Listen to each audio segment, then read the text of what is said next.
You are now listening to Couch Coach Live.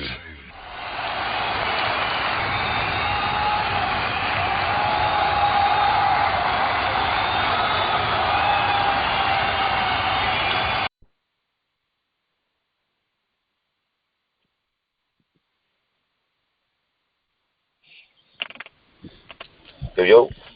All right, so we're here on another Couch Coach Live. Got the fellas with me today. What's going on, Maui? What's up, bro? How you doing? I'm good, man. I got a special guest, my guy Rome, a.k.a. Little Tua Tagovailoa. What's going on, man? What's going on, man? Nothing much, man. Everything's good. How's everybody's week been, fellas? Oh, man, it's been good, man. Jerome, man, you got a beautiful daughter, man. You know, I got a daughter, too, man. Like, you know, appreciate it. Real good father, man. Real good father, man. Appreciate that. Thank you. You're welcome, yes, indeed. Yes, indeed. So, fellas, The Last Dance doc, episode 3 and 4, man. Your thoughts? I'm going to go around the horn. I'm going to go with you first, Maui. Your thoughts on The Last Dance? Like, for me, man, like, they're doing a great job because I hated Jerry at first, and now I'm like, Jerry was doing his job, man. He basically built that team, like to the point getting Doug Collins there, getting them to the found getting them to the playoffs, and then saying, okay, how am I gonna get these dudes to the next level, and getting everybody a guy to be able to lead them there.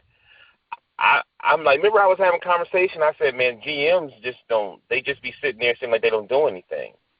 But I got a whole different perspective. That's what I'm getting from 3 and 4. You know, I already know how Dennis Rodman was. But then even just, you know, us being on the road, right, and seeing some of the people in Arkansas and in the Dakotas, like how Dennis Rodman to me was special. He seemed like he also seemed like one of those guys where I don't know if his dad was around, so he, always seemed like when guys don't have a father around, like my little brother, he always has a void. So if somebody gives them just a little bit of attention and notice that they kind of understand them a little bit more, they'll play their heart out for them. You know what I'm saying? And just try to just give them a little time and little compassion, nurturing. They'll play their heart out. But man, this whole series so far has been wonderful, especially in these times. Just taking you back, man. You know, I think people forgot also how much of a struggle it was for Jordan, especially dealing with a NBA that was a certain way and also a losing franchise, you know. But, yeah, that's me. Your thoughts, Rome? Just to piggyback, I think that is great television. I feel like ESPN has done a great job with this series. To kind of piggyback off what was just said about the whole Rodman situation, you know, me being in the field that I'm in, being a social worker, you know, the part that stood out to me, episode 3 is when, you know, Rodman basically said, I need this mental health break. I think that was huge and kind of could shine a light on that even though those guys are out there making millions, I already have those 2 championships, I'm already, you know, Hall of Fame solidified, I still have my struggles too. And then just Jordan being the leader that he was, basically saying, going to the field and expressing his concerns about if Rodman goes, we might not see this dude again. And, you know, I just feel like, you know, Phil, after, you know, the years of coaching Scotty and Mike for the time that he had coached them, he just knew how to kind of deal with those egos. And he knew, like, in order for us to win this championship, we got to give Rodman what he needs. And I think them highlighting that part was huge because, you know, Rodman always had that stigma as, you know, I'm a bad boy, this, and everything else, but you never really knew what was going on in his mind. And, you know, it does literally look like that type of kid that grew up without a father, have nobody to kind of manage me through life, so this is how I deal with it. And I think that was huge. Right. It showed a lot, especially for those times back in 98, you know, when people wasn't taking mental health seriously, you know, you know, and especially the time they talk about when Rodman was in his car, he happened to fall asleep. You know, we never know what would have happened. Say he didn't fall asleep in his car. I mean, we really have the Rodman story now, you know. So I think that was huge, especially for those times in the late 90s. Yeah. Yeah, I enjoyed episode 3 and 4. I think I love what about of it all is just how they put it all together. Especially when you're looking at episodes 3 and 4, they're pretty much documenting the Doug Collins years and then the transition to Phil. And then those years when they were playing Cleveland, and then you're thinking about it, Ron Harper was quote unquote the Jordan stopper in that, in that regard. And, he was supposed to be having that assignment instead of Craig Elo. And he still, to this day, that's what, 31 years later, he's still like, man, I'm still pissed that they didn't put me on Jordan. And then we know. Yeah, we know. Actually, no, we don't. We don't. But, we'll and Ron Harper is different. Stop it. But we'll get to that. And then the Detroit, when they were going through that Detroit situation, and then you're looking at guys like John Sally, who was I wouldn't say an integral part of that. Of the first year of, 97, 95, 96 Bulls, and then also Dennis Rodman was a part of that bad boy team as well. And it's great how, when you think about it, the parallel between those two, where in a sense they were on this Last Dance team, and then coupled with they were his opponents in that previous situation. And like you said, going back to Dennis Rodman, where yeah, I mean, and I remember when Detroit had their documentary, and they were saying how Chuck Daly was such a big influence in his life. And I remember when he won that defensive player of the year at his press conference, he broke down and cried. Like, right. I mean, he had a lot of emotional breakdowns when he was in Detroit. A lot of stuff was going on, like you said, back then. With the situation in the car situation, that was right after Chuck Daly left. So he was crushed. And then you think about that team was pretty much dismantled at that time. Cause I think Isaiah was gone. I think Bill Laimbeer he was out the door. But, yeah, that was a situation where you read that. And that's one thing, too. That's when they did a great job in that previous documentary with the Pistons.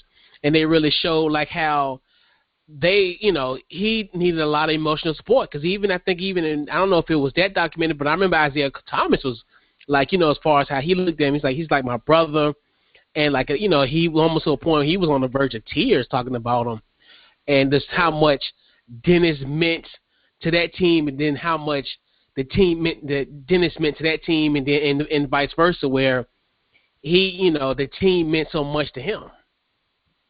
Mm-hmm.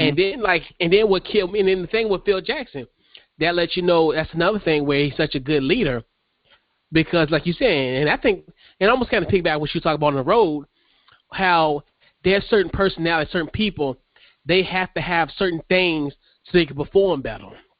You might have to, like you said, might have to take a mental break here or there. They might need to get somewhat of a leeway if they're responsible.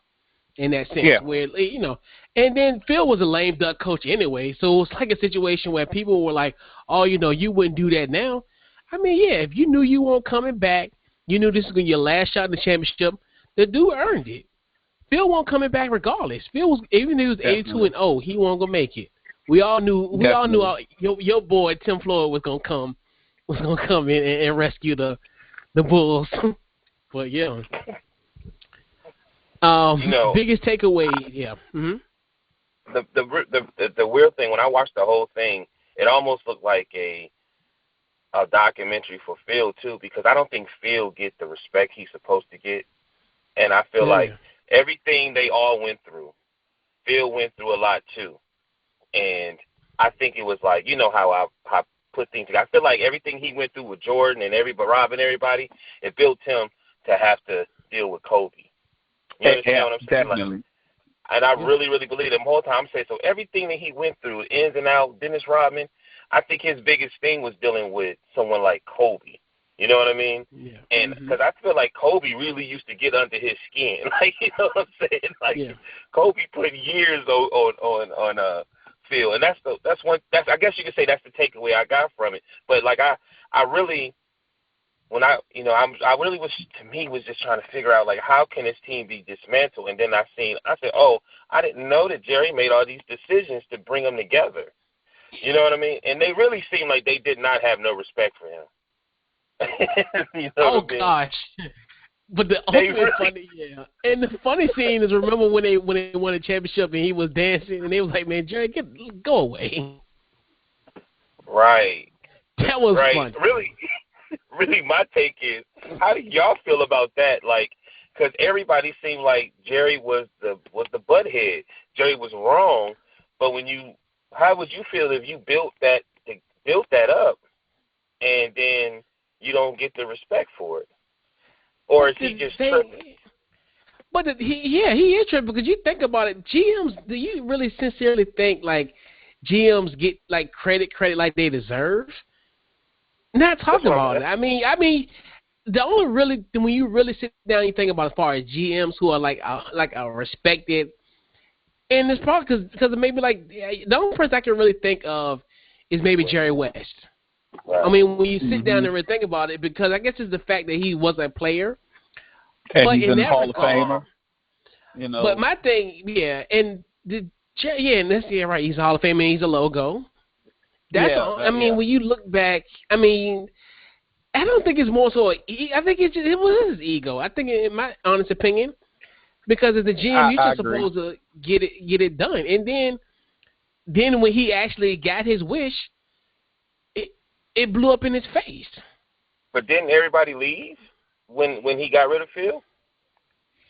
Well, I mean, everybody left, but in weird ways. Like, Jordan retired. Then you trade Scottie Pippen for Roy Rogers, like, for peanuts. Like, and he was an alcoholic.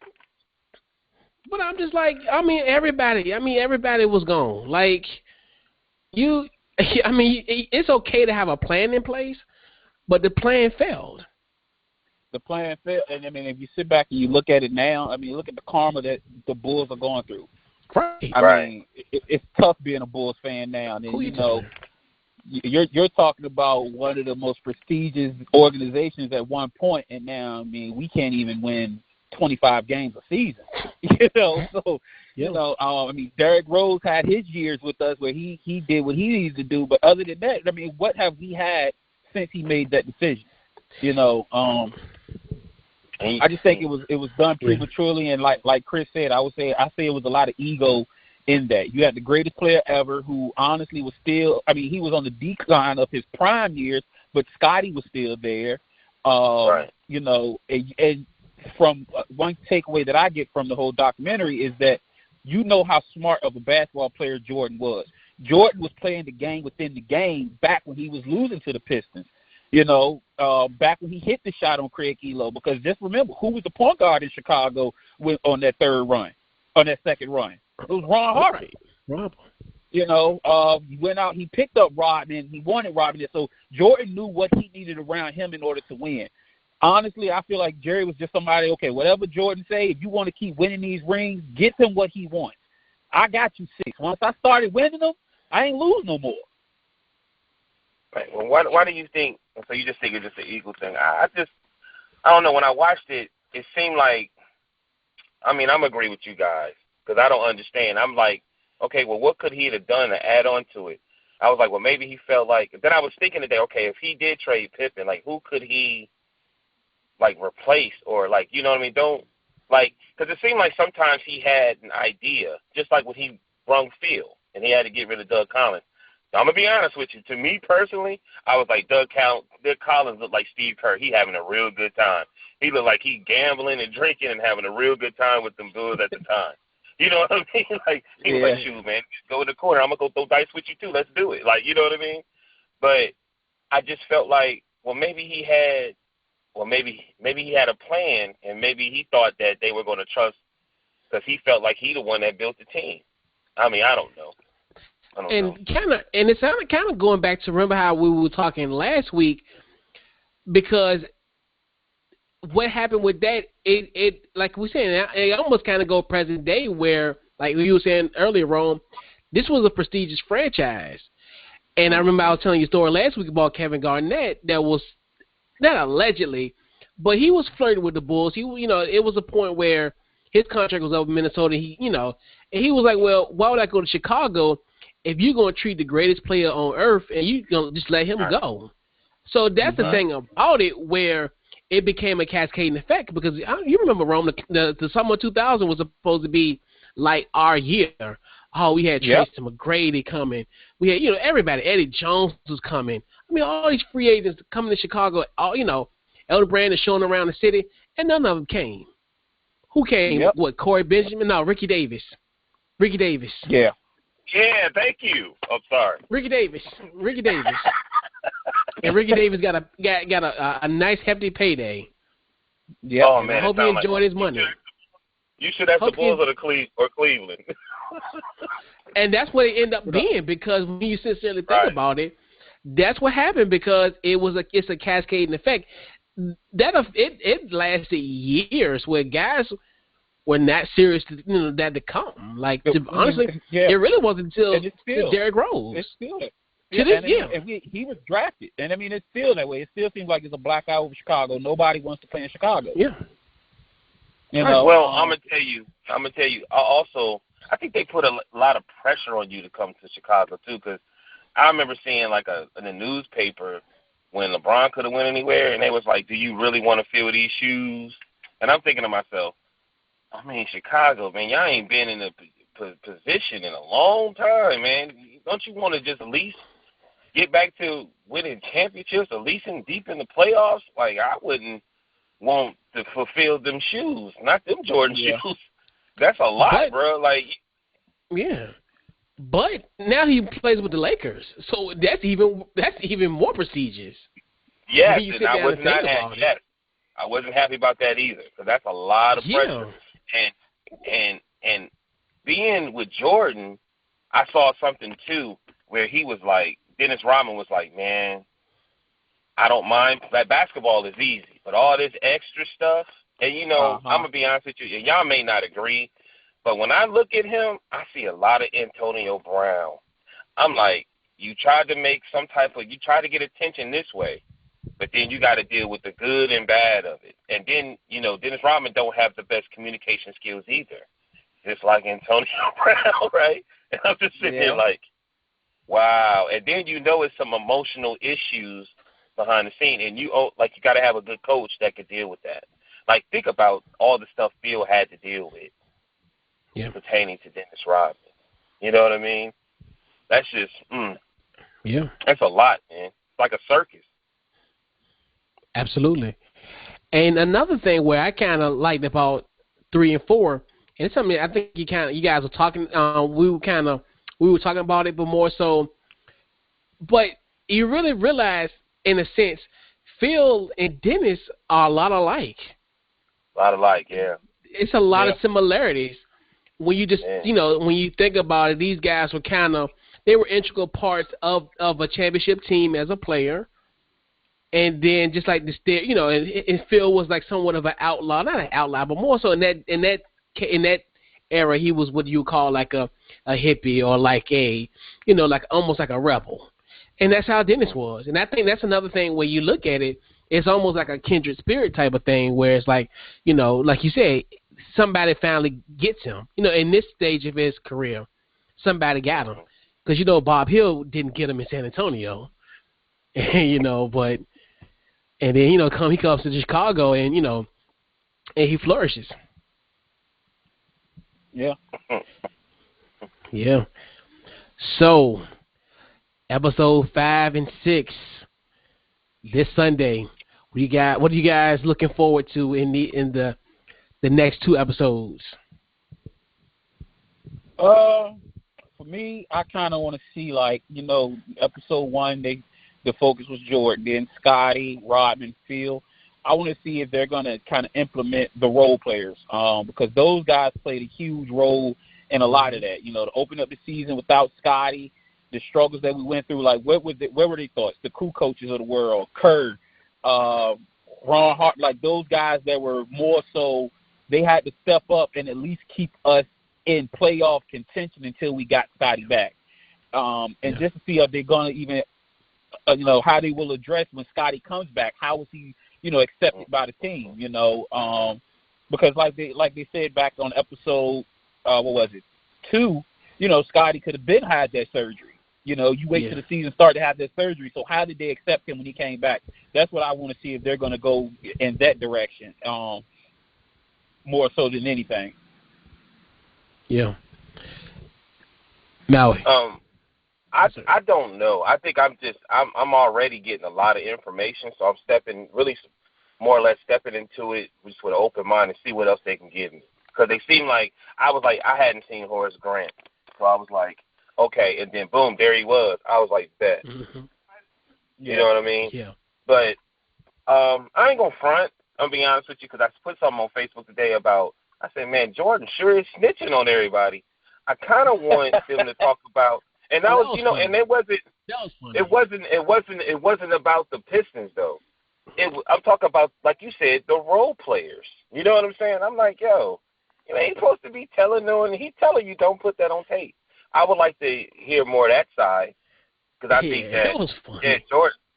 I was like, Jordan. He seemed like a real good person, and this and that, but he got another side to him, and I would like to see people put that out, because even though he has that drive and that killer instinct, there's a positive and negative to everything, and I would like to see that side, because they're showing glimpses of it, but because he's telling on everybody. He was like, hey, he was like, man, my parents will watch this. He said, because you need to stop. I was like, but damn, Jordan.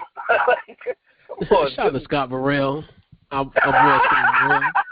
He was on the, did he make it to the Baby Bulls? Was he a part of that team?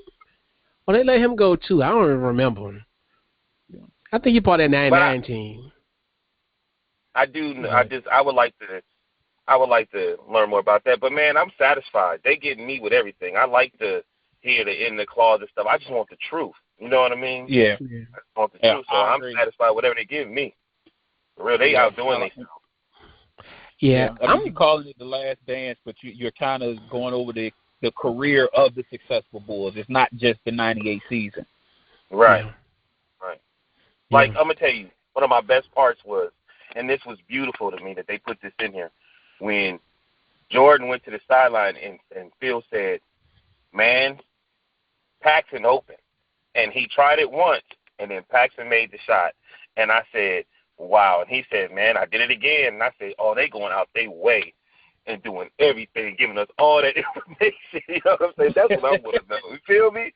No, for real, I want to hear everything. And it's like, and it just show you, which is sad because we're not going to really, we got a little bit from Kobe, but we get to see Jordan say he just really wanted to win. Like, my perspective from a basketball side is like, he just really wanted to win, and he trusted Phil. You know what I mean? All that stuff is really important, man. You know, but that's what I'm looking forward to. What about you, Chris? I'm looking forward to episode 5 and 6.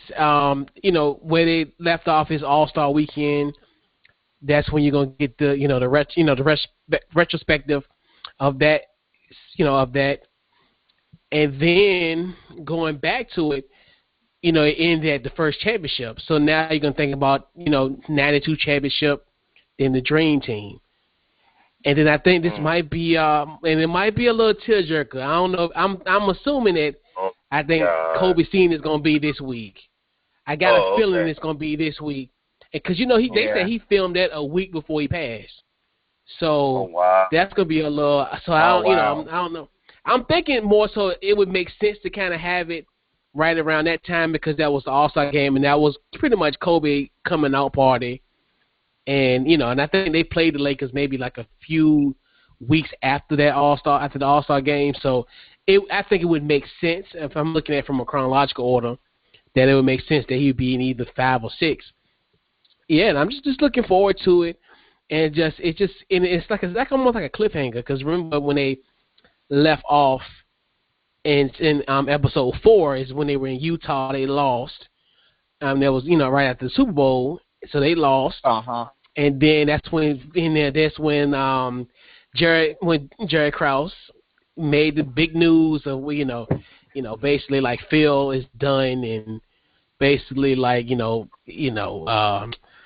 what's our boy name? Our Phil is leading in Andes. What's the dude from Iowa State?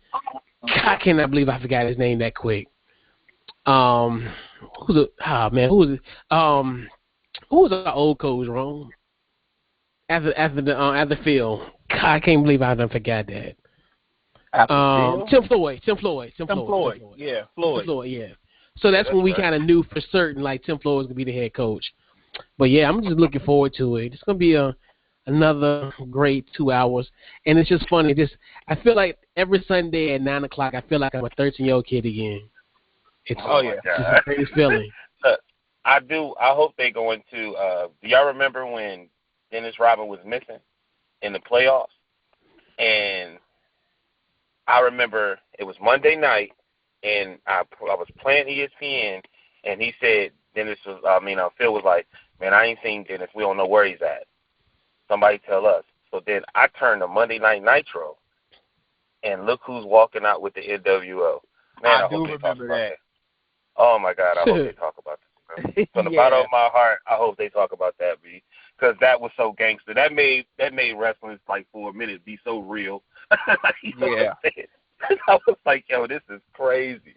But I'm hoping that they that was crazy. I literally just heard from ESPN, and I was like, Dennis Rodman is missing. If the funny thing is, now that we watch this, when Phil was answering it, he had that $1 million Phil sarcastic type of look and smile when he answered it. You know what I mean? Like, you know what I'm saying? If you watch these other episodes, he has this smile and look where he know he on some BS. You know what I'm saying? He just answering some stuff. You know what I mean? Yeah. So I'm looking for it. I hope they bring that up, because that was like, that's one thing I'll never forget. I was like, oh, this dude Dennis Rodman is wilding. Yeah. But anyway. So let's shift our focus to the National Football League. That's what we have for the rest of the show. Jameis Winston is a New Orleans Saint. Let's go around the horn. Fellas, your thoughts. Who wants to go up first? I'll take this one. I think it's a good pickup. I think when, he was on the market, I really felt like it was 3 teams that he could have went to and still have a possibility of having a pretty decent career. Pittsburgh, New England, and the Saints were also one of my teams. You look at this guy, I mean, you talk about Jameis Winston is only, 24, right? 26? So, he sits behind Breeze for a year, maybe even 2. He still be entering his prime. And I think there's a lot that he can learn from not only Breeze, but also just being under Sean Payton, And, I mean, his biggest issue is, dude, check the ball down. I mean, every play doesn't have to be 40 yards. And I think Breeze can kind of help him out with that. I mean, because we all know the Breeze story, considered to be too short, small hands, can't see over the offensive line. Well, you don't have that issue with Jameis. Only thing you got to learn is, where your receiver is going to be and get the ball to him. He has, if the weapons are there, got a good receiving core, Kamara in the backfield. So, the team is there for him to really learn. And I just think that honestly, I don't see Drew Brees playing after this upcoming football season. I mean, to be honest, after this year and after the year prior to this year, when he was basically cheated from being in the Super Bowl, I don't see how he can even take it anymore, to be honest with you. Right. I'm saying the same thing. Like, I was just happy that he got a job, because my kind of faith with the NFL is bothering me, because I'm like, why ain't Cam and James, why ain't they have a job? And then I'm like, why is they acting like it's not? To me, he had the most passing yards last year. I'm happy that he's with an organization that's usually in the Super Bowl hunt, they're usually in the playoffs. And then, like you said, he's under Peyton, and they can, it's almost like they can teach him how to just calm down.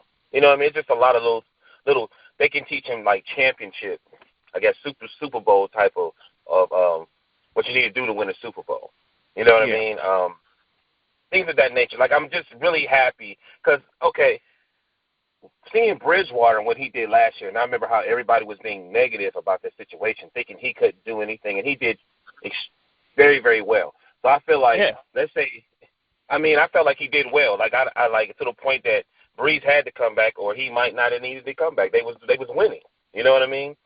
And yep. And I think that if James can get in there, and let's say Breeze may get hurt, I don't want him to get hurt, and he gets an opportunity, win a couple games, then you never know. Maybe next season he might be able to get a starting job, because I don't know why everybody keep acting like the NFL got, like every team got the best quarterbacks, and they don't. It was a quarterback issue last year. Wasn't it a quarterback issue year before that? I could have swore it was, but last year was bad. Last year was horrible, and I'm a Steeler. I'm still got an oxygen tank near me by my bed, you know what I'm saying? Because it was bad last year. So, but I'm just happy he got a job, you know what I mean? And, like, it's funny because I was telling some people about you had this, we were going to talk about this, and the guy, and he followed more football than me, and he was like, but Winston got a job and Cam don't? I said, yes. Like, you know what I mean? That's crazy. But, yeah, man, like, I'm happy for him. He's in a way better situation than he was in last year. Let's just say that. Yeah, and I look at it from that standpoint, too, where I look at it just from the standpoint, he's going to get some valuable education. It's going to be essentially his red shirt year in a sense where, I mean, he's going to learn from them. He just, to me, he just need to just, be a savant, soak up everything, because I think the quarterback market next year should be definitely a lot, better for him, because and they, like I was saying, how in the sense, him and Cam kind of got, released in the wrong kind of year where just how things just happen, especially with everything going on now, with all this other that's going on, and then coupled with the draft coming up, so. It was one of the things where it's like it was going to be a rough for him, but he goes there, he goes there and with the Saints, just become a student of the game again, become that sponge. He's gonna have an opportunity to play somewhere next year. Yeah, I mean it's gonna be My bad. Yeah, he really never had that opportunity to learn. Coming out of Florida State, you was this highly drafted guy. Everybody thought you was going to be the savior. I mean, it is the same for his counterpart that came out that year in Mariota. And you see what happened with that Tennessee team when, oh my gosh, I can't even say his name. Ends up going to an AFC Championship game. Oh, come on now, you better put respect on Ryan Tannehill's name. You better put some respect on that man's name. Come on now. Can't do it. You better put some respect on that man's name. Dude. That's your boy fault. Hey, man. Your fault. Yeah, so, but, hopefully we're on a whole new path now. We definitely will dive into that a little bit later. Yeah, most definitely. But, I think Jameis, I'm a root for him. I always root for the young quarterbacks that come out and, and like that, if he could just learn how to control that arm and not just throw the ball, just hope that somebody comes down with it. You can't go out there throwing 30 interceptions a season. Like, you just can't do that and expect to win. And the funny thing about it, even with him throwing that many interceptions, the team was still in the hunt for the playoffs up until, like, week 13 or 14. So, exactly. It's now you're going in there and you're going to learn from, one of the top 7 quarterbacks to ever play the game. Just soak up as much knowledge, put your ego to the side, and maybe you could be in that Hall of Fame conversation at the end of your career. Right. Yeah. Or also have a coach like that. Like, have a coach that can be on your side. That's one thing. Like, you got one of top 5 premier coaches in the league, probably top 4, right, in the league, that's looking at you like, man, okay, this is just like a car with a really, really, really a nice car with a really, really dangerous engine. Like, if you don't know how to drive, you shouldn't be in this car because that damn pedal is soft. Which meaning, what I'm saying is, this dude can throw the ball down the field, but sometimes he ain't reading it right, or he just thinking he sees something and the receiver ain't there. You know what I mean? And where his arm is, and he, so I am really happy for him because, like I said, probably I just don't like how, and that's what I've been really talking about the last few weeks. I don't like how the NFL is making the way they're treating a lot of players of color. And I'm just being honest. I love sports. Yeah. I don't want to talk about that, but it's in your face. You know what I mean? It's like really, really in your face. And I'm like, I know he's better than a lot of these other quarterbacks that is in the league. It's a bunch of them he should at least have a job. That's one thing. You know what I mean? That's, if anything, he should at least have a job. Even if he's second string, he should still have a job. That don't make, if he talk about, like he should still have a job. And that's ridiculous that it took so long, Yeah. Crazy. Yeah, I think that's really because of the draft, too. I think a lot of it, too, where... I do think I think what happens is once you get... Because, it's so funny, because I thought they were going to reach and get a Jordan Love. I honestly thought they were going to be a team that was going to get him. And then, then the quarterback market, as far as quarterback, wasn't as robust as people, thought it was going to be. And he got lucky. He got end up getting one, right after the draft. So, I was happy for Jameis. And, he'll be all right. And I think he'll go somewhere eventually and become a starter again. The way quarterbacking situation in the league is, he can get a starting job somewhere. Do you think Peyton might have, even though he loved Breeze, deep down he wanted a quarterback that was tall, and he felt like he could work with him? I'm just asking. Because even though he probably loved Breeze, deep down he's like, man, I really want a quarterback that got some height. Make my job easy. But then what's really the head-scratching thing about it all is them signing Taysom Hill to that, like a 2-year extension? Because Hill's not a quarterback. That's the thing about it. Because now they're trying to say, well, they think he's the heir apparent, but I'm like, I don't think so. Like, he's just the utility guy. But they signed him to, like a 2-year extension? They gave him some good money. I'm like, I don't know if they're going to try to make him the next Drew Brees or what. I don't know. I'm just like, but to me, to get it, like, he's will probably be on everybody's wish list, as far as Jameis, if the price is right. You can get if you get a Maserati or pennies on a dollar, we all take it. I think that's what happened with it. He got Jameis for pennies. I take him too. It would be a nice little, just an experiment, at least to say, hey, I got a quarterback of that nature. I think everybody would like it, especially for that type of deal, and it don't cost you much. I was, since the topic is James, I was more so surprised. I thought Pittsburgh would do it, only because what do you really have to change in your offense? Ben is huge. Jameis is huge. Again, you can learn under another Hall of Fame 2-time Super Bowl champion. You'll learn under one of the greatest coaches in the league. With that team and what Tomlin had to do with that team last season, a backup quarterback would have been the first thing I would have signed. Right. Yeah. It was brutal, and I keep up with the Steelers because my dad is a Steelers fan, and just hearing his conversations on Sunday, and I'm just like, man, I feel for you, bro. Well, me and Rome are Facebook friends, and we speak every once in a while. So, Rome, have you ever joined any Pittsburgh Steelers groups on Facebook? No. If you haven't, you see something that you might not know. Their fans are some of the racist fans you've ever seen in your life. And last year to the 15th hour, I had never seen anything like it. I had never seen anything like it. Like you got, because they want Tomlin fired. They do. And it's weird. It's almost like watching people argue about hip hop. Yeah, you got some people in hip hop that from the 70s and 80s. They think their people are the greatest hip hop, lyricists of all time. And then you got the 90s. It's the same thing. All they will talk about is the 70s. But then they look down on the Ben years.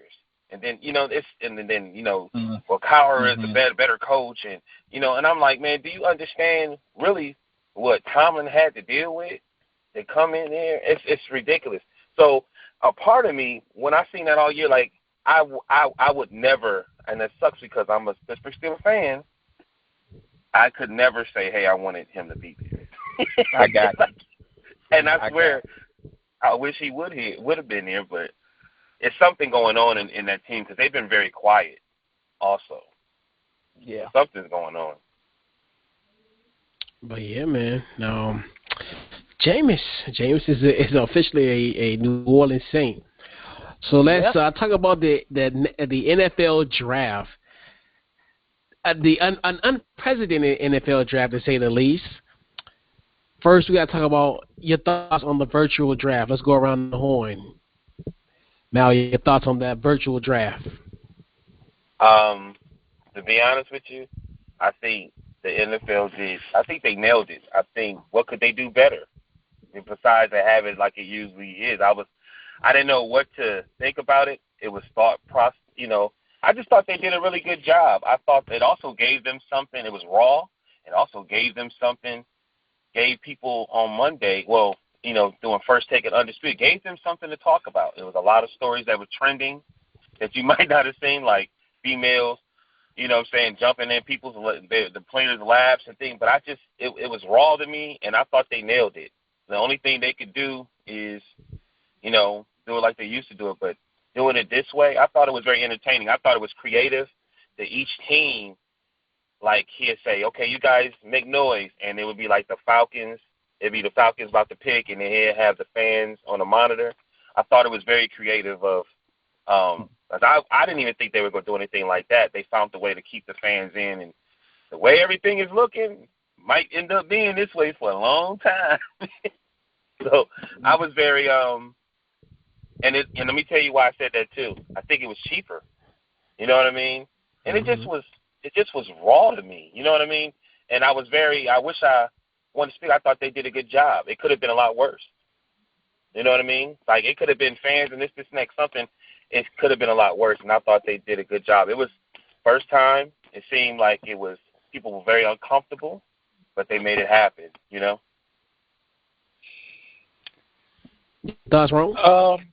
I wasn't a huge fan of it initially. I thought that, and it was more so when Goodell came out and was reading the second pick for the Dolphins in the first round, and he basically looked to the screen and said, well, Dolphins fans, we're about to get to us some help. He basically tipped off the pick before he said the pick. I did not like that at all because to me, I feel like it took away, some of that feeling for the fans and also for that player, as far as, considering what they had to work with and what they had to put together, I think it was done fairly well, especially because no one seen what's going on no one seen this coming, so you didn't have much time to prepare for it. So in that aspect, I think it was great. But as far as those players like the Burrows, the Tuas, the guys that they know that they were going pro, for them, I think that they kind of look at it like, your high school seniors this year that don't get to walk across that stage. They don't get to shake that commissioner's hand. And I think for some guys, that is something that they dream for, that I can get that handshake. But other than that, I prematurely put out a post on Facebook basically stating that it was boring. But, as I watched it and it progressed, it got better. I will say this is the first time, and it could also be because I had nothing else to do because we stuck in the house. This is the first time I actually watched all 7 rounds of a draft. Typically, I'm done by day 2. After the first 3 rounds, I'm typically like, I really don't care about 4 through 7. Those Cinderellas come out, we'll hear about them 10 years from now. So yeah, I think that it was entertaining. I mean, that's the one thing I didn't like. I did like the pick that he tipped off, but that I didn't really care for. And then also, I'm a fan of the fan interaction. I love it when it's live and the whole crowd just boos Goodell as soon as he walked on the stage. Like, I love that. But, I mean, for what they had to work with, I think that it turned out pretty well. Yeah, I agree with you as well. And I think what happened with my case, I think I literally had like a severe case of anxiety because I'm just like, look, we had the second pick. I'm like, come on now, like it's like 9 o'clock, like, and I'm just like, look, it's 9 o'clock. We on the clock, and it felt like we was on the clock for an eternity. And I'm just like, what is going on? I'm like, no disrespect to Fauci. I'm like, why is he talking at like 8:15? Like, like I'm thinking to myself, like, all right, like what's going on? Like it's like 8:30, and like Detroit is on the not Detroit, but Cincinnati's on the clock, and then they're interviewing Joe Burrow, and of course our pick is in, and it's like 15 minutes. I'm like, man, cut this interview short, cut it off, cut it right now. And then it's just like, okay, then we get Chase. It's interesting.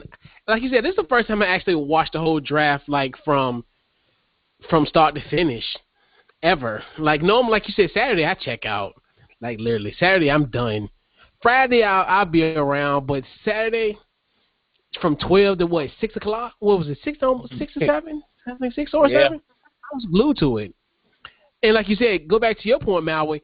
You think about it, it's cheaper. Like you think about it, you ain't gotta send these kids. You ain't gotta send all these kids' families to Las Vegas, and you just give them a $200 or $300 media kit, and they straight. You ain't gotta worry about flying. You ain't gotta worry about flying CeeDee Lamb and in her slow hands to Las Vegas. but yeah, like you said, but I think going forward, I do want that still that same interaction. Once everything gets normal, I wanted to come back because what I really missed, I wonder what we're gonna do. The Jets fans' reaction to them drafting Mekhi Becton. I was like, God, that's the first thing I thought. Like, how they would have perceived that pick. You know how the Jets are. The Jets, wherever they are, they're gonna have a herd, and they're gonna just be like, either they're gonna boo the pick or they're gonna love the pick. So, and it would also been great as Springer alum to see the response. Yeah. Yeah.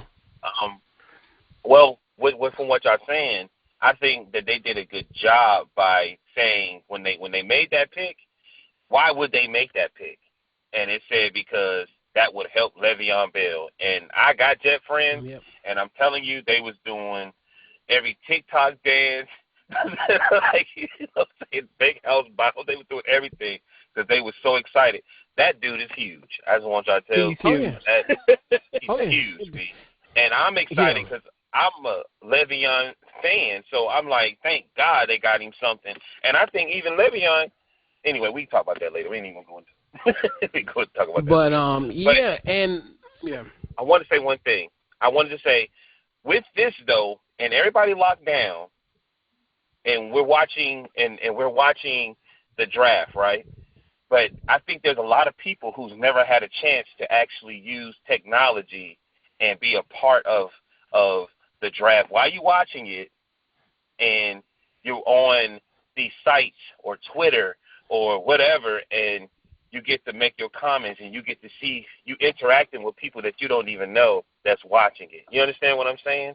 And then people putting their 2 cents. A lot of people who's never done that, this was a chance for them to do it, and a lot of people did do it. So they got to see the draft in a different perspective, in a different way, which I think a lot of this lockdown stuff is opening the doors for those people who, you know what I'm saying, who never really, they did the basic social media and never really tried to do other things or read other things. You know what I mean? Like, I don't have a Twitter account, but I know if you had Twitter and you was watching the draft, I know you was probably extremely excited. Oh yeah, a lot of stuff was Twitter. Yeah, Twitter was on fire that night. Right, it was very connected. Oh yeah, yeah. And one thing that you said, Chris, my bad. One thing that you said that kind of make me think too, like night one. We're all locked down, been locked down for months. There's no reason night one should have went until midnight. Right. Like, how do you? I mean, you should have been able to put your pick in. As soon as the other team picked, 2-3 minutes, your pick should have been in, because it's not like there wasn't many surprises in the first round. Yeah. So it's not like people were snatching guys off the board that you wanted. Like, you know who you want. Get the pick in. Let's get this going. It's almost midnight, and that's the one thing I didn't like. I mean, if it was the fan interaction and the fans are there, I can understand that. You going around the green room, you got, you can see those type of emotions. But to keep just cutting the people sitting in their living room waiting for their name to be called, to me, I think that kind of was that kind of slowed things down. Especially, first night, maybe not the first night, but the second night, they kept going to Jake Fromm. Like, why you keep showing this dude? Like, clearly he isn't going no time soon. So, and another thing I liked the access of which they do this more. You know, they do it as well. I think I made probably more close attention now of how like you had the split screen of like the GMs and the owners. Like I love the shot of your boy Brian Flores and his kids, and they making the picks. I thought that was really cool. Yeah, I like that, cool. and then I liked Bill Belichick. It looked like his dog was making his picks because he was sitting at the desk. And then it's just crazy. And then Cliff Kingsbury, I'm like, I gotta do something in this life to make me live like that. I want to live like him, big time. Cliff Kingsbury, I want to live like him one in my life. I bet it just made everybody feel like human. Like I was like, it made me laugh because I thought about you the whole time because you kept saying, I want to see what the commissioner's office looks like the whole time. I kept looking at his office like, okay. You know so what I mean? Nice. But, and Mike McCarthy he was so, his head looked huge. Like, I was like, yo, you too close to the camera. But and yeah. Do you feel like they might have already knew what they was like the first 20 or 15? You don't think that they already knew they were going to get picked by these certain teams already? Because I was trying to figure out how the hell they get hacked. But I think, and it's weird, I think I know this is going to sound crazy, I think they get all kind of hats. I think they get every team logo hats. Okay. Because I've seen somebody. For this situation, I believe that too. For this situation, them knowing that it was going to be virtual, I think that they probably sent all team hats, and because that threw me too, especially when the kid from Highland Springs went. I'm like, how did he know to have a jet hat? Yeah, because no one thought he was going to go there. Yeah. And C.D. Lamb, who would have thought in the world he'd go to 17 with Dallas? Yeah. Even his girl checking his phone didn't even know that. That, man, let me tell you something. Let me tell you something, bro. That's why I said that's what they needed. They needed something to talk about, boy, and that was hilarious. Yeah. That was hilarious. I was just like, boy. He was smooth.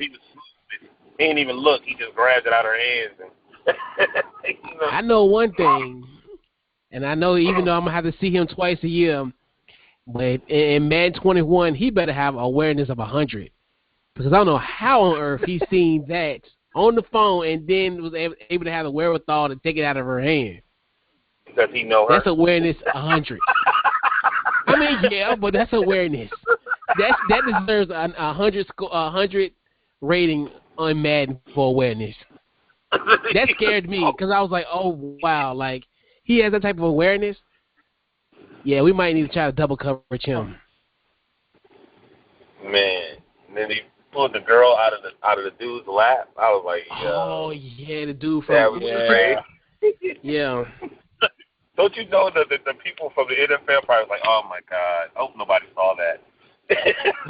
And then, did y'all see when Mike Bravel? I think his son was on the toilet. Did y'all see that one?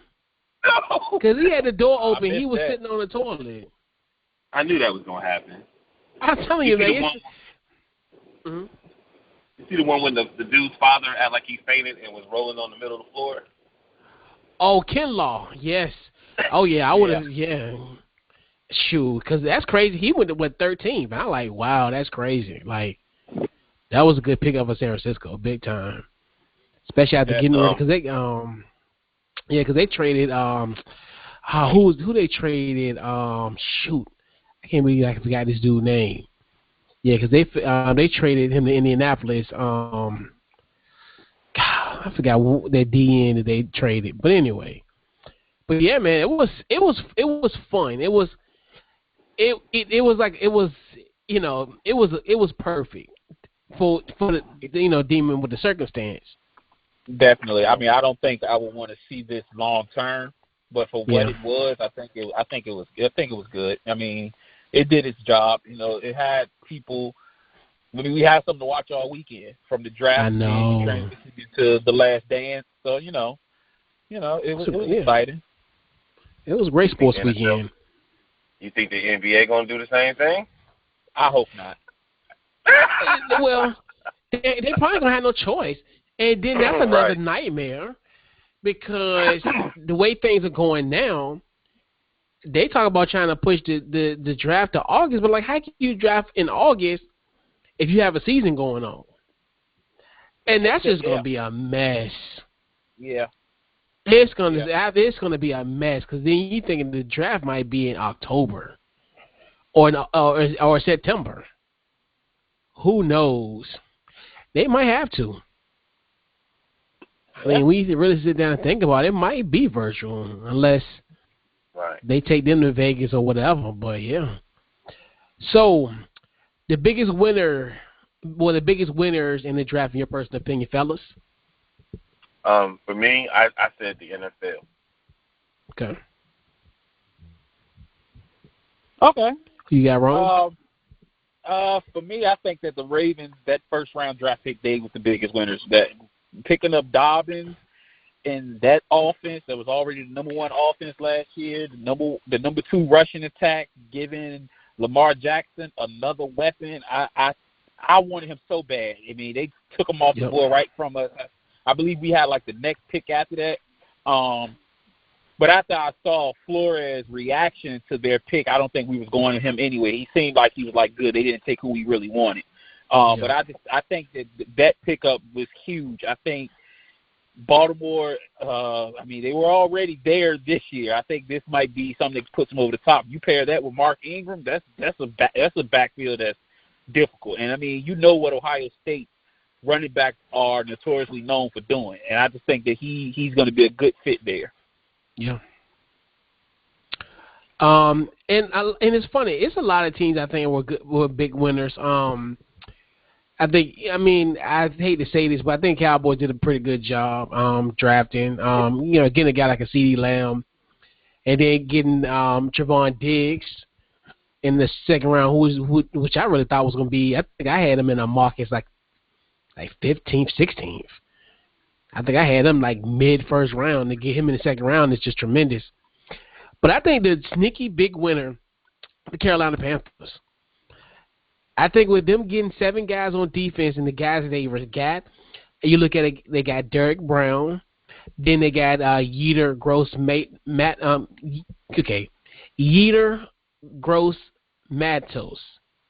the guy from Penn State. Then you couple them with Kawan Short and Brian Burns. That's going to be a formidable defensive line. I think they also got a safety from Southern Illinois, and then they got a corner. And you look at from that standpoint, they're playing chess where everybody else is playing checkers. They got a division. They got to think about it. They got to play Tom Brady twice. They got to play Drew Brees twice.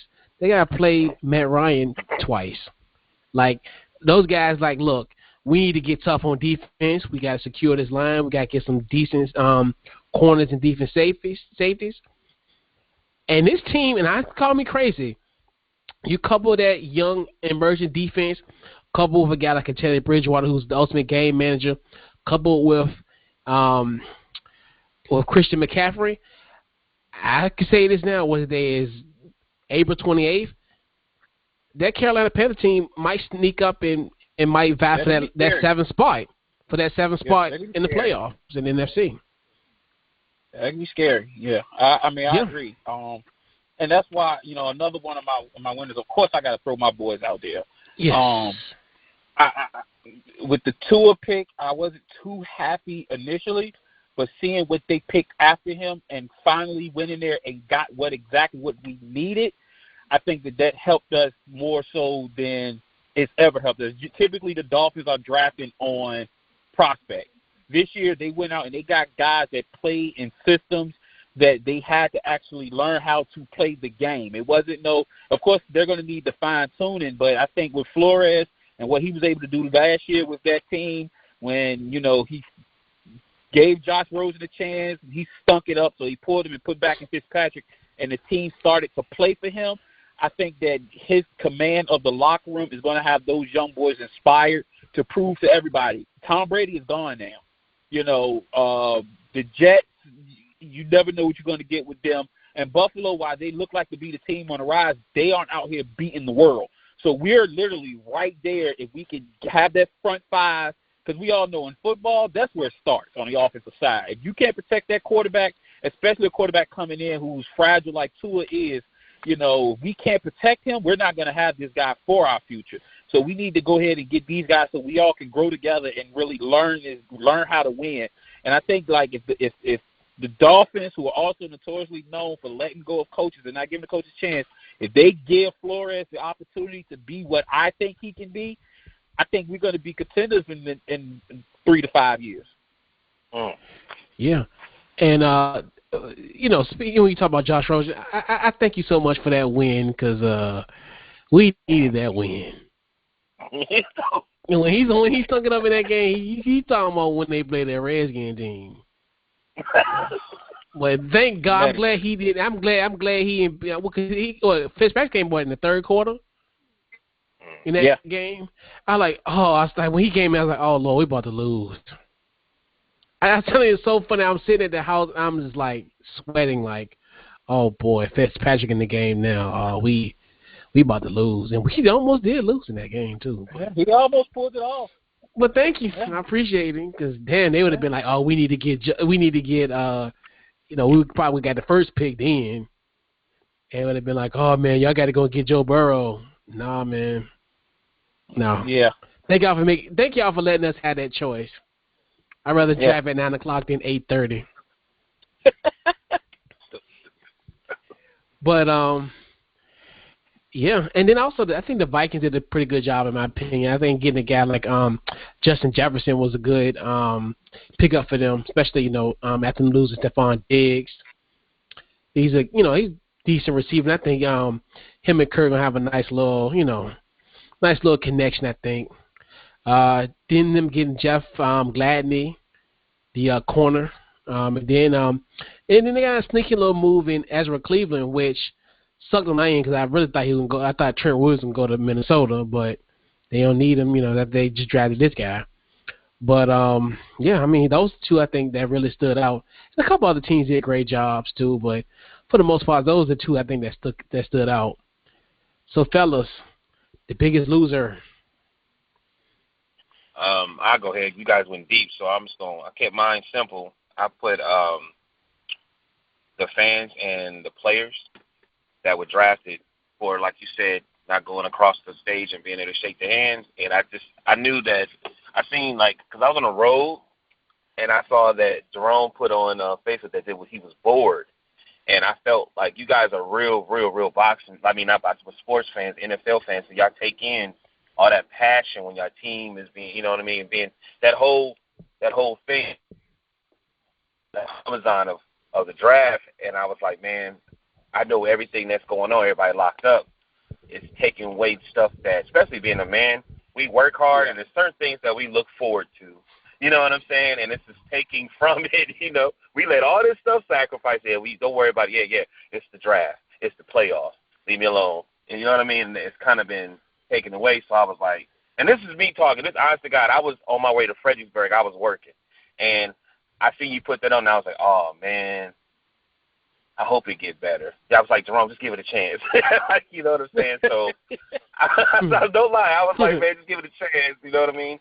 Because I had somebody close to me that was in the draft, so I was, watching it basically from the phone, just looking through, keeping updates and things of that nature. So I feel like the fans, and I feel like those players, because it's tradition, and they have to miss out on. It's a lot of that going around this year too. So I feel kind of bad for them. You know what I mean? But and before we get to yours, Rome, definitely huge shout out to Daryl, man. He went second round, and what's funny? No. Don't take it from me. No. What's funny about that? Because the day before the draft, Peter Schrager from NFL Network, Fox sideline reporter, he had him going in the first round in his mock. I was like, wow, that's crazy. Yeah, That'd be And crazy. it's crazy how the trajectory of the draft, and that lets you know like how the draft is so, so unpredictable. Yeah. Many projected him as like a 5th round pick. To, I love the team. The team is like another one of those teams that's they always pick that might have a chance to make at least make the playoffs, maybe a Super Bowl run, and then he's there with Russ, and then it's in Washington. I liked Washington, so I was like, I got to see him yesterday. So, but anyway, that's what I picked. You know what I'm saying? I knew you guys was gonna go deep into the players, and that's interesting to me. But I don't know, man. Like it just seemed like it still was a little toss up because we really don't know if it's going to be games. It's just what I mean. We don't know. Yeah. Your biggest loser, Ron? I'm gonna keep this one short and sweet. The Green Bay Packers for obvious reasons. I just got to go with them. I like the Love kid. I just don't understand that pick. I didn't even. Big guy some help. Right. I said that too. Mine's the same way. I mean, to me, I don't know what the hell is going on in Green Bay.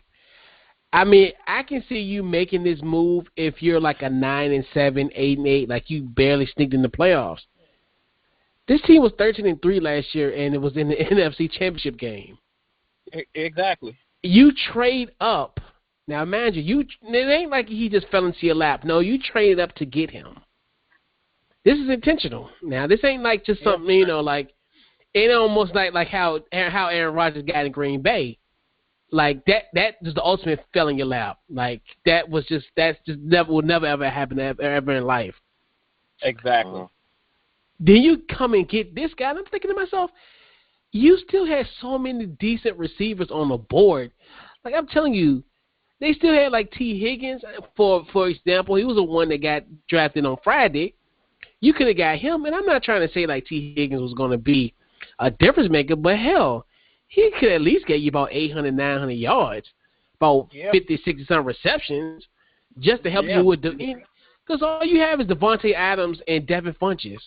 Like, you think you can compete again against San Francisco with that receiving core? No. And then you get a guy like an A.J. Dillon. I'm thinking to myself, you reach for him. And I'm just like, what are you, like, my thing is with them is you got a 36-year-old quarterback that's still got longevity. Are y'all trying to win or y'all trying to rebuild? Like, and it's so sad for him because, like, Aaron Rodgers is that good where he covers up a whole lot of their flaws. Like, without him, like I always tell people, if it weren't for Aaron Rodgers, this team would be at least no better than like 8-8, 9-7, give or take, if that. I don't even like see that. He covers everything, right? And that's being nice. Yeah. But when you sit down and you really think about it, he covers up all their mistakes and their flaws. Because there's so many games I'd be thinking to myself, damn, if it wasn't for that Aaron Rodgers comeback, man, they would have got dusted off the floor. It's crazy. Like I told people, I see that pick. If I'm Rodgers, I'm on the phone with my agent right there. Right now. Yep. Yeah, get me out of here. Right. And it's crazy because it's just like, that's the thing, is it's just a situation where, like, my boy LaFleur just want to want to kind of create his own little reclamation project. Like, what y'all doing? Like, it trips me out. Yeah, I think ultimately they're the biggest loser. I mean, no doubt. So once I see Tom Brady gone, I've been calling my agent anyway. I'm like, okay, just in case for security standpoint, like, because Tom Brady is not a Patriot, and damn near his whole squad is out for the Bucs now. So you got to look at yourself and be like, look, and then you got to look at what happened to you before. Like, Brett Favre was there. Did you really think Brett Favre was going to be playing for the Vikings or whoever else? You know what I'm saying? Mm-hmm. No, I thought he would always be at Green Bay. They loved him so much, and man, he's just product. Yeah, because to me, you shattered your. I'm not trying to say like shattered, but really they shattered their chances to at least contend for a Super Bowl again, I think, in my personal opinion, just in this draft alone. This draft alone, they could have covered a lot of ground. And I just think to myself, man, y'all could have got him a. And I read a stat the other day. They put him against all these all-time great quarterbacks. Receptions that he's thrown to a first-round receiver, he's only thrown to one. Like everybody else has like 50, 30, 25, 19. He's only thrown a pass to a first-round receiver only one time, once in his career. Wow. Crazy. It's crazy. And then this is such a robust wide receiver draft class. That's what made me be like, you can hold off and get a quarterback next year. You can hold off. Like, I mean, what was the rush? And then, like, for him, yeah. Yeah. And if there's a backup that you're looking for, I mean, Andy Dalton is about to be free. Right. And that's how I'm like, that's another thing where, right. You know. Right. It's a lot of talent out there. I mean, hell, I would have, like you said, I would have been. I mean, like you're saying, like that early. I can understand if you got him maybe in the second, and if he fell into your lap, so be it. But like I said earlier, you trade up to get him. Like, huh? Like you trade up to get a quarterback? Like this. I mean, even though, I mean, I don't know. I mean, this is just bizarre. This is bizarre what they did. Then there's a lot of bizarre things happening in the NFL. Yeah, so we're gonna do NFL superlatives, just like kind of like a little class thing. So the class of 2020 superlatives. So the player likely to become the offensive rookie of the year. What was that? You want me to go first? Yeah, go ahead. Mine ain't gonna be. I put Joe Burrow. Okay. I just picked somebody. You know what I'm saying? And I was looking at everybody, and I was like, I think him winning the game, winning the championship. I just think the wave is going his way. And then I was looking at our division, and I was like, they ain't getting old. You know what I mean? And then the Browns, all the weapons, but they still got Baker Mayfield as their quarterback. I don't care. They got a line now, so there's no excuse. It's Baker. It's still Johnny Manziel. I don't care what nobody says. It's still him. That's what I'm saying. Now he got a right. That's what I'm saying. Yeah. Now he got a line. He got a bona fide left and right tackle. If he can't get it done, that's on him. And then, then you got the Ravens. But I just think, even if he get beat up, I think he got a lot of heart to deal with it. And I don't know. I just picked him. You know what I'm saying? I ain't got no long argument. I was looking at everybody, and I was like, I read a little bit of him, and I was like, I'm gonna pick him because I think he, you know how the NFL is. They usually just want to be a quarterback anyway. So I was like, I would pick him. But that's my pick. Yeah. I mean, it's interesting you went him there because I had him down as my biggest drop. Personally, because I don't see Cincinnati putting the pieces around him. Burrow. I just don't that organization. I see what they do with that. But I tried when I got my offensive rookie of the year. I wanted to go away from quarterback because that just seemed a little too easy for me. Because you could, like you said, you can easily go with Burrow. I don't want Tua to play his first year. Hopefully he doesn't play. He needs to get fully healthy if he's going to be our franchise quarterback. I really, really like Herbert in San Diego, but like I said, I didn't want to go quarterback. So I went with the boy Henry Ruggs that went to Las Vegas. Ooh. Only because Gruden and you having Carr, they got to fill those seats in Vegas. We going to sling this thing. And not only that, in that division, I got to keep up with what Denver did in the draft, getting all those weapons. You already know you chasing Mahomes. And like I said, San Diego was already a good team. It was just Phillip Rivers, his time ended. So I think that, out there in Las Vegas, he can come in and be the number one week one. Right. And like I said, Right. Carr being the gunslinger that he is, they going to throw it. Yeah.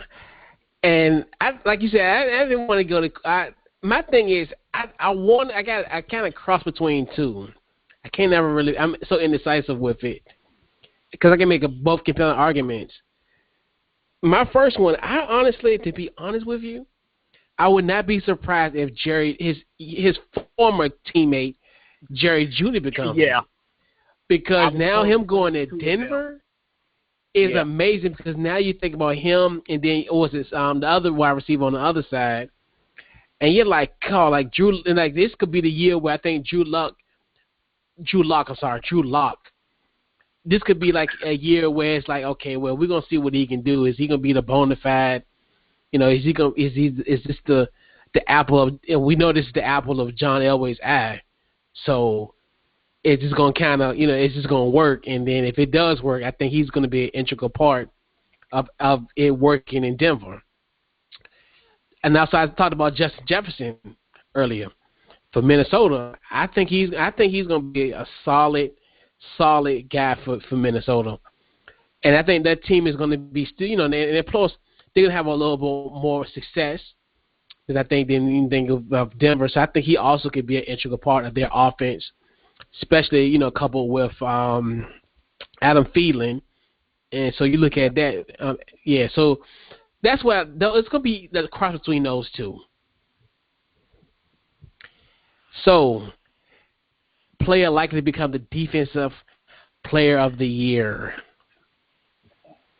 All right, I didn't want to go with the obvious. I mean, my heart wants to go with Chase Young. I just don't see nobody stopping that guy. I mean, dude is amazing. And I know you like that, Chris, being a Washington fan. But I went on and went with the boy Isaiah Simmons. I think that he's going to have a great year. I think that guy. I think he's ready. If I could pick anybody outside of Chase Young, that's the reason I'm going to go with Simmons.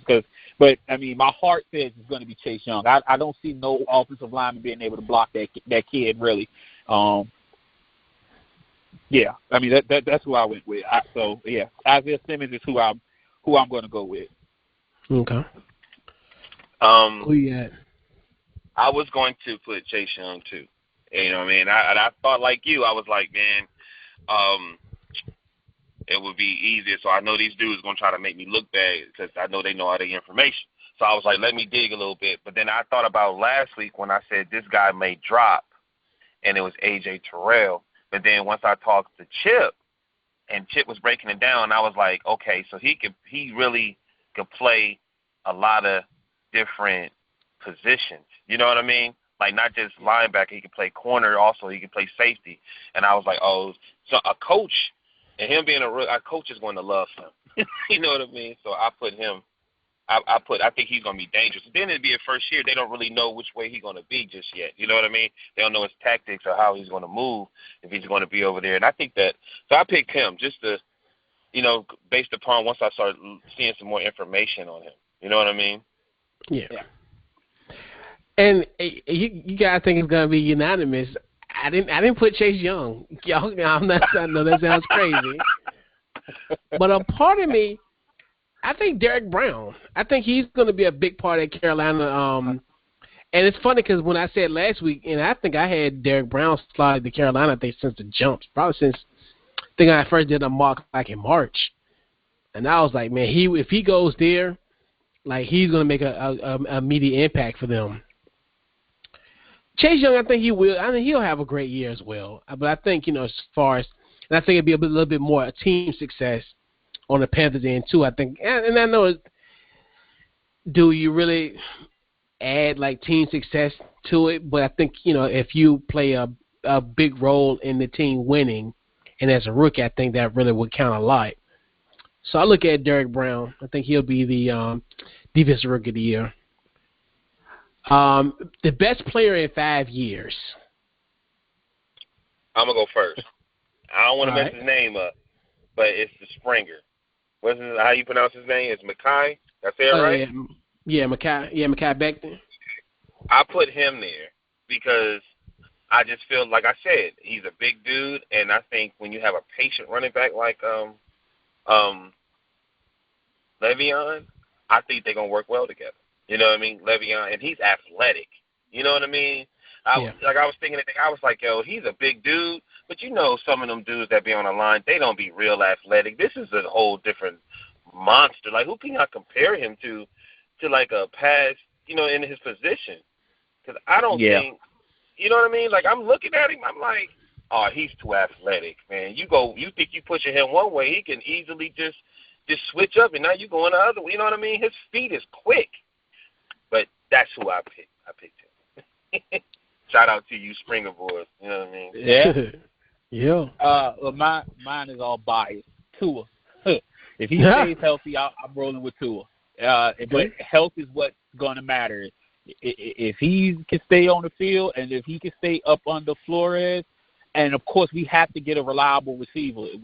And I think that's going to come. Tua. Okay. And this is funny. So I think my best player in 5 years is going to be Isaiah Simmons. And it's funny because I thought about it. So, and it's funny. So me and Lamar was on the phone. This is when Isaiah Simmons got drafted. So we were watching the draft, and then Daniel Jeremiah, who I think was the star of the draft as far as analyzed, he was just fantastic. And he said, he's like, you know, they can use him as a spy for Russell Wilson, and he could be, he can guard George Kittle. And I swear, me and Lamar were like 5-year-old kids, like, oh, that's right. And we were like, whoa. Like, this dude might ultimately be the best player in, like, 5 years. I mean, we were literally to a man like oohing like a 5-year-old child. Like, oh, like, we didn't think about that. Like, man, he could be a spy, especially when you got Russell Wilson playing him twice a year. And just, how he's like a plug-and-play guy. And I'm like, if he can stay in Arizona, he could be one of those guys, a part of that rebuild in Arizona. I'm like, I just thought about that. I was like, wow. I was like, and it's funny, I never thought about that too. And I was like, that's going to be crazy. Like, as far as what he can do, like the versatility that he can, that he can possess. Yeah. Player likely to be in the Hall of Fame. Who's going to get that gold jacket and go to Canton from this class of 2020? Huh? I mean, I think that's obvious. Huh? I think, Chase Young might as well just stamp. I think Chase Young is going to wreak havoc on the league. I just hope. Right. I just can't wait for that game where he just gets lined up and he just smack that. That's what I'm waiting for. Yeah. But I actually went with the Springer, just because offensive lines don't get recognition that they that they deserve. Yeah. We had a big offensive line. We had an offensive line that came out of Patrick Henry, Damian Woody, who I thought was an awesome center. He was on those New England Patriot teams and whatnot, and won Super Bowls. And I've even heard Tom Brady talk about him like, he was the reason why we were able to do a lot of things. So just piggyback off what Maui said and everything, being that Le'Veon Bell, being the patient runner that he is, and running behind that big guy, I think that we're gonna have a Springer in the Hall of Fame. Yeah, I'm gonna tell you something, man. Mm-hmm. Let me tell you. I mean, I was going to do the same thing because I think I didn't like Le'Veon at first. I thought he got hurt a lot, right? But then once they started really getting into the offense and taking it. Really, the offense was designed for them not to get hurt, and I started really paying. I was like, ain't nobody running like him. Like, who is this patient? I ain't never seen anything like this. And I knew how sorry our offensive line was. It was horrible. We've never had an offensive line. That's why Ben ran all over the place. You know what I'm saying? It was scrambled, blah, blah. And he made it that he let them get what they need to be at, and then he would go. I think, really, honestly, I thought that it was all by accident. That his style was like that because I knew how bad the offensive line was. They was always getting hurt. They was always I remember one time they used a center for, a different position. I'm like, what the hell is going on? You know what I mean? So, like, this real talk. So now, when I see him and I'm watching the way he moves, I'm like, yo, who the hell is this dude? Like, he went to Holland Springs. No wonder y'all was winning everything. Damn, y'all see his homie. You feel me? Yeah. Man, ain't nobody. I'm just being, like, I ain't being biased. I'm telling you the truth. I was like, so when I'm watching, like, all the videos everybody playing, he stood out. Like, he really, really stood out compared to a lot of other videos and that they were showing on players. I was like, I'm not shocked that he was in the first round. You understand what I'm saying? I'm not shocked. But, yeah, that's what's up. Yeah, man, he was big time. And I remember Harbaugh came to the old famous gym to come and see our guy. And you know what's so funny? I say the same thing. I say with Cat Beck because I think it's going to be predicated on the success of Le'Veon Bell. I think he's going to be a guy. He's probably like on the fringe if you think as far as Hall of Fame. And then I really think this is going to really help Sam Darnold's career exponentially. Which to me, I think he was already on the rise. I think the mono thing kind of messed him up last year. Mono threw him up. Yeah, the mono. Yeah. That messed him up. I haven't seen him as a rookie, and I think we played him in the preseason, and I really looked at him as like, this kid got moxie. I like him. I really sincerely do like him. And then you couple with that, and I think the success of the Jets, coupled with I think the success of Sam Darnold, and also looking at like Le'Veon. And I think that's gonna bode well. And it is kind of low key bias. But I think when you really sit down and think about it, he will ultimately probably be the best, like, offensive lineman that came out of this draft. So, like you said, and then a lot of, like, offensive linemen don't get a lot of shine and a lot of love, and it's really predicated on a lot of the success of the team or the success of that player. Because I forgot, who was the guy from Cincinnati? I keep on forgetting. I don't know, somebody. I keep on forgetting these guys' names. But a lot of it is really just based on the team's success, and I think having him there is going to just going to help him tremendously. And y'all got to face that man 2 times. You got to face that man 2 times a year, man. Man, we ain't worried. We good. Oh, we okay, good okay. Y'all good. Y'all good over there. That division is at a toss-up, bro, because them Patriots is going down, down, down. The Patriots is like the Bulls at 99. Shoot. For real. Shoot, it's them Niagara Fall boys, them West New York boys. They about to run up that division. I'm sorry, Rome, but they time coming. We'll see. Huh? I think it's a toss-up, man. I think it's a toss-up, man. Because, you can't. Buffalo's decent. Jets is, I ain't got full faith in Jets, but I like Miami's coach. Hey, Ron, what game was it last year where they made a bad call and the ref, probably every game, but I know your coach went off on his ref and he wouldn't let it go. I can't remember who that game was against. I know exactly what you're talking about, but that was the turning point. That was the turning point. That's when the players they start respecting him. And he wouldn't let it go, and and it goes for that color thing because I'm sitting here like, why is this referee disrespecting him? Like, I was watching with my dad. He said he has to come and explain himself to the coach of why he made that call, and he won't do it. The dude wouldn't even look at it. You know what I'm saying? Yeah. And I believe that's what in any sport, that's what you want. You want your coach to stick up for you. You want your coach to go out. You know what I mean? And I felt like he did that.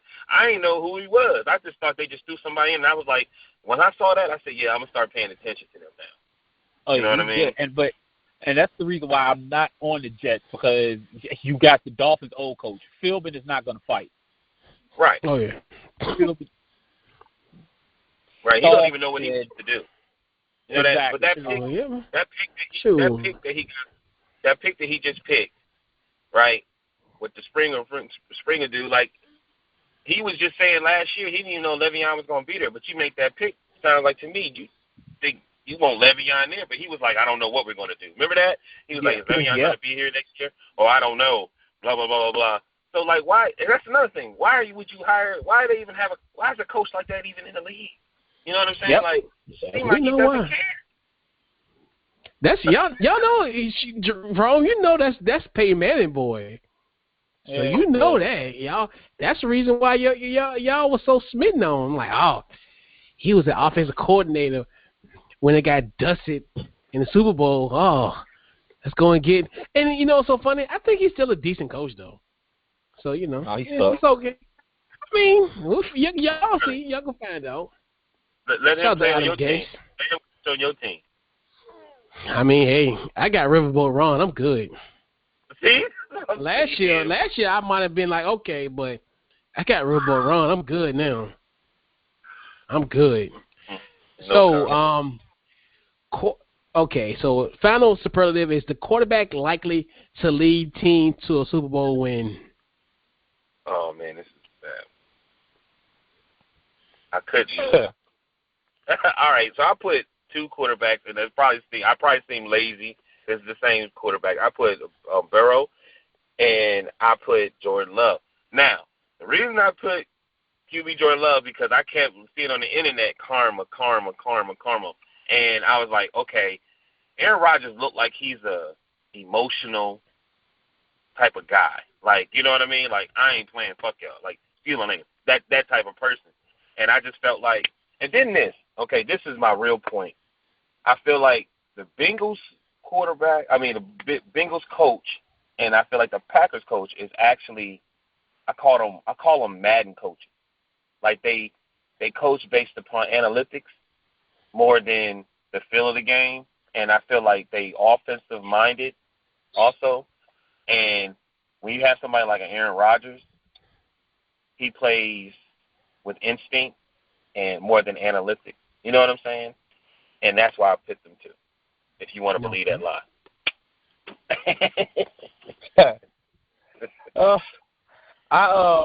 I mean, the question said lead their team, but I kind of deviated a little bit, only because he's not going to lead the team, but he's going to have a pivotal point in this team winning. And I went with Jalen Hurts.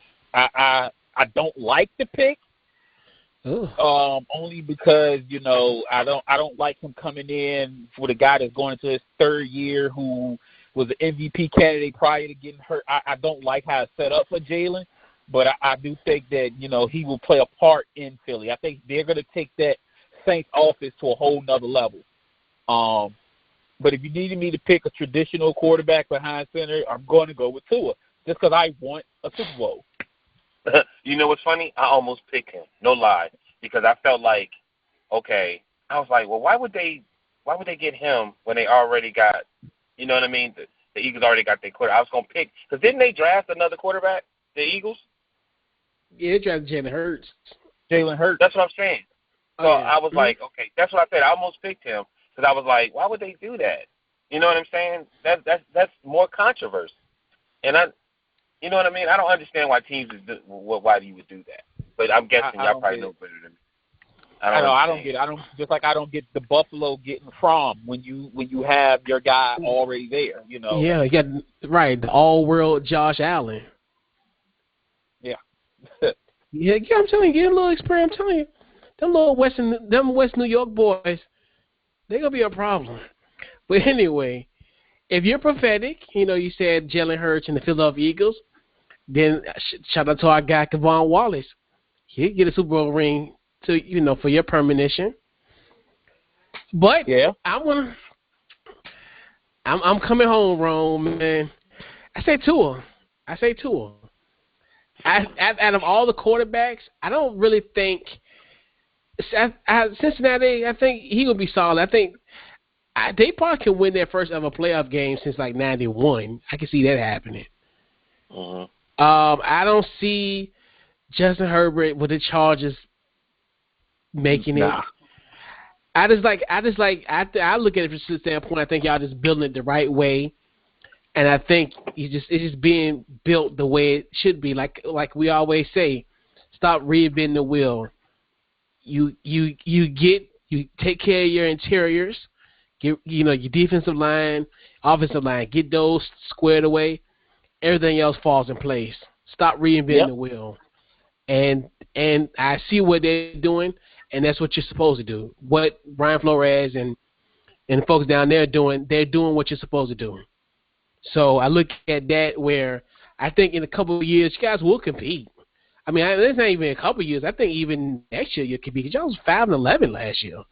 Yeah, I mean, I think with Fitzpatrick this year, I mean, we'll flirt with it, but I think you're really going to see it once you add a different aspect to the game. But I don't want to jinx it, so that's why I couldn't go with